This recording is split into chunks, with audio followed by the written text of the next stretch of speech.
Joining us now is Republican Senator James Risch of Idaho. He's a leading member of both the Intelligence and Foreign Relations Committee. Senator, thanks very much for joining us. I want to talk about Jim's reporting in a moment, but first the NTSB, the National Transportation Safety Board, supposedly they're on standby to go to Egypt to get involved directly in this investigation. They haven't left yet. What is the U.S. able to do, for example, if they're not given direct access to that crash site? You know, probably not much, Wolf. It is obviously land that's under a sovereign, and there's probably not much we can do about it. But look, Egypt is an ally of ours. They have been a good friend of ours over the years. We've worked together on a lot of things, and you have to give Egypt credit. They have been remarkably successful in keeping a lid on the Sinai for over 30 years, a very dangerous piece of ground between Israel and Egypt. And so we want to work with them. I suspect they want to work with us. But look, just like us, they have interests. And one of their interests is that they take in a lot of money from tourists that come to Egypt. And it's in their best interest to see that it wasn't a terrorist act that brought this plane down. Look, it's really important that we put this facade aside. Everybody knows what brought this plane down. Everybody's saying, oh, let's take our time and what have you. There isn't a shred of evidence or a scintilla of evidence to point to anything except a terrorist attack and a bomb on that airplane. And now why am I saying that we need to move this on? It is a dangerous situation if we don't admit that we have a soft spot. And we do have a soft spot, and it's the back door. The people who are in the know on this know that this bomb was not brought through the front door of the airport. And as a result of that, everyone needs to focus on the back door. In the United States, we have about in the hundreds of thousands of people that have access to the back door. That includes baggage handlers. It includes people that work in the concessions. It includes people who deliver supplies to the concessions. And the U.S. isn't as much of a problem as when you go to countries that have large populations of radical Islamists who want to hurt people. And this needs to be... People need to admit what happened here.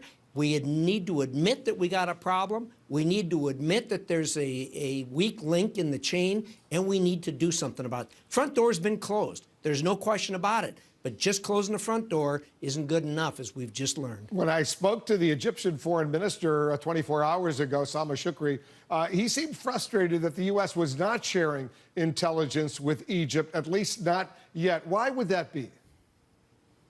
You know, Wolf, there are a number of intelligence agencies, as you know. There is a protocol for doing this, and I probably ought not to go into that.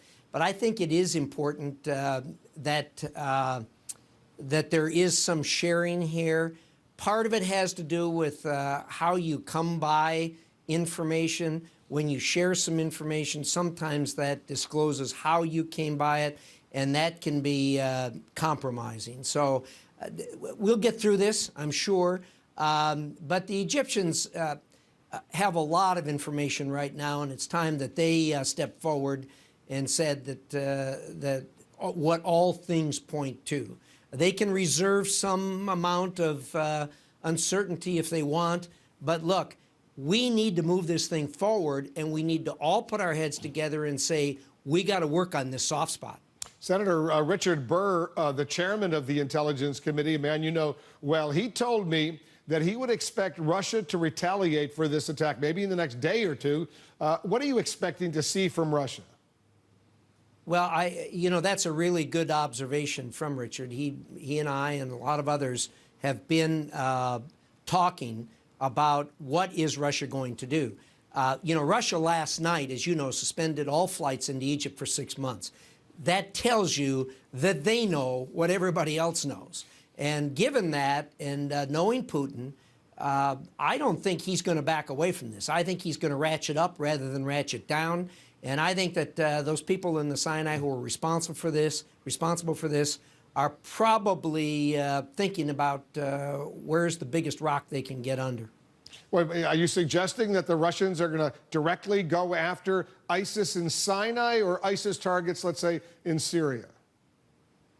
I would not be surprised to see the Russians retaliate in just about any fashion.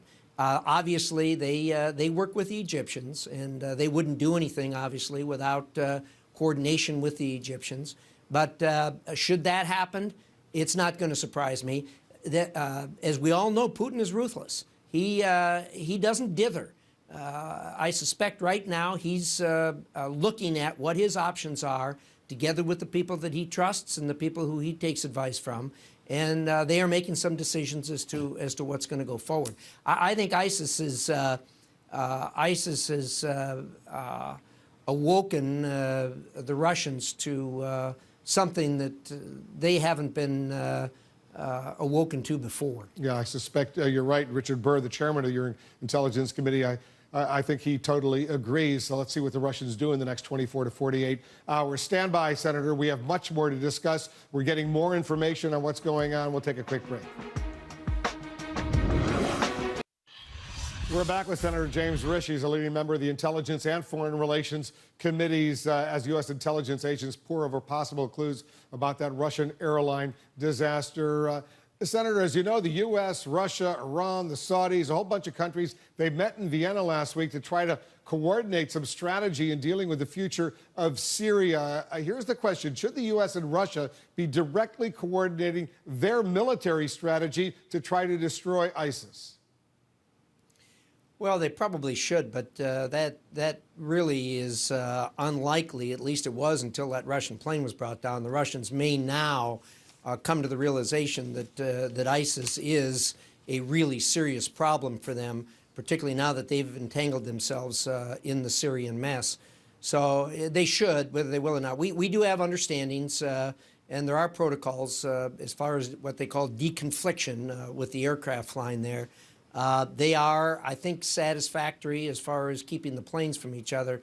They're not satisfactory as far as what's happening on the ground, in my judgment. Take a look at this graphic showing what you've called the tangled web in the fight for Syria's future, and it is very, very tangled. How does this particular graphic show how complicated this fight really is? Well, first of all, credit where credit's due. We use this as a worksheet, as we have in front of us, when we talk about these various things. This was produced by actually Senator Dan Coats and his staff as we all try to wrestle with this. You come away from these meetings, your head is just swimming over trying to get a handle when we're talking about one of these particular lines that's on this graphic. Sometimes it's maybe 2 or 3 lines. I know this doesn't sound right, but the graphic is really oversimplified. There's 16 entities on there. There should be another 200 or so on there that's a combination of ethnic, religious, and tribal groups that are also involved one way or another with these entities and with each other. In addition to that, what we use in front of us, and I couldn't bring them along because they're top secret documents, but we get maps regularly, and it shows how fragmented the country is. And the maps are multicolored, and they show who controls what, either by themselves or together with somebody else. And when you see all this, you walk away saying that you can't solve this problem. It is insoluble. I think what we're going to have to continue to focus on, though, is ISIS, because we know ISIS is a group that is very dangerous to the United States. It can cause us great harm. It's a group that can reach out and bring down airlines, as we've seen in recent days. And as a result of that, we've got to keep the pressure on. That's all done with the background of what we're trying to understand here. Now, the Russians leaked today, I think it was early this morning, maybe last evening, they leaked this so-called plan that came out of Vienna last week that talks about bringing together all the groups and having elections in 18 months. Well, that's delusional. Yeah. I mean, when you look at this and you look at the fact that there are millions of people that have fled Syria and are living in refugee camps in Turkey and in Jordan and other places. You look at millions that have been displaced that are still in Syria but displaced from their homes, and they're talking about elections. Yeah. I mean, it's just flat delusion. 11 million displaced. What it does, 11 million, Senator, 4 million externally, 7 right. million internally. Elections, exactly. That seems pretty far-fetched indeed. We're out of time, but very quickly, I just want to button up the headline. I'm hearing from Senator Richard Burr, the chairman of the Intelligence Committee yesterday, from you, another member of the Intelligence Committee today, that you're bracing for a very tough Russian response against ISIS in the next day or two. Is that right? You know, I'm not going to go so far as to say a day or two, but I will be very surprised if Russia doesn't respond to this and respond very clearly and with great force. I think you're right. I think they are getting ready to respond. And you're not ruling out that response could even be directly in Sinai. It could be. Thanks very much, Senator, for joining us. James Risch of Idaho. Just ahead, Donald Trump and his